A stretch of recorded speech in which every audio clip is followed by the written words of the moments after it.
There is a point where you are bored of routine, bored of the same old people, the same old job and the same old life.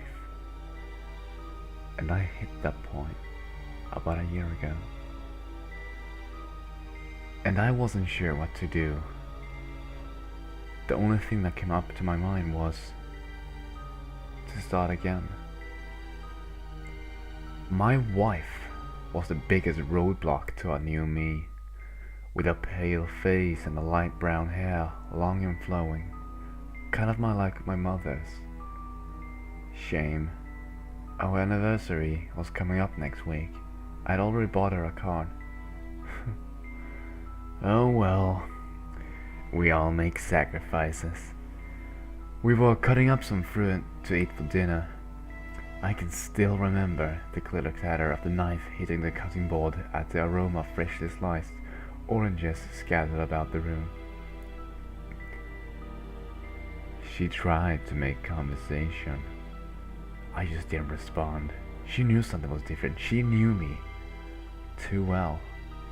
But what she didn't know is that I prefer to start with the bottom and work my way to the top. With haste, I made a quick slice of the blade vertically through the back of her leg. Did you even see it coming? I'll never forget their face of pure terror, of betrayal. I pushed her to the counter and took my time cutting. And I didn't want to slice any arteries. It would not be ideal to end the game early. Slice after slice after slice. Just like we did with the oranges. She must have had 100 cuts in her. You'd be surprised how resilient the human body is. It really wants to survive. And I don't like to be rushed from the plane.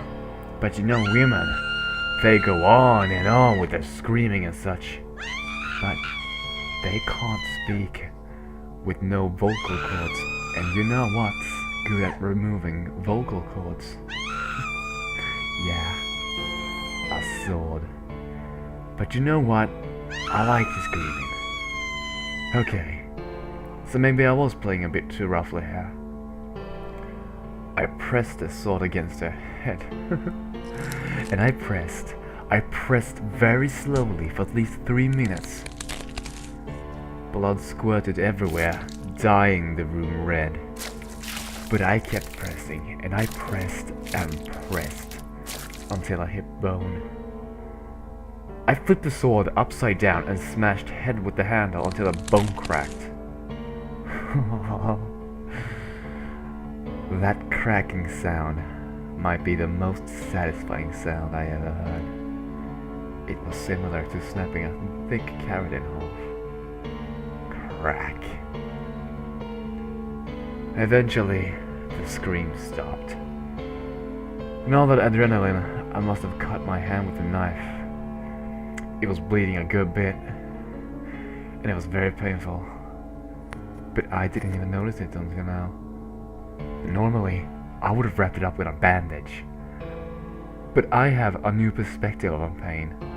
Honestly, I kinda like it. It makes me feel alive.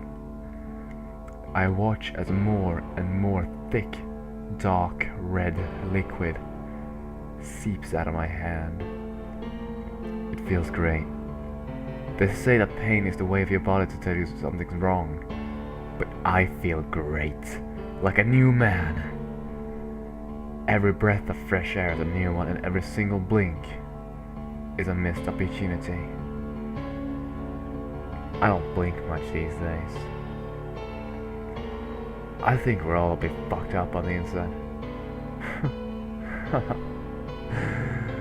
But hey, it's normal to be fucked up. It's normal to be normal.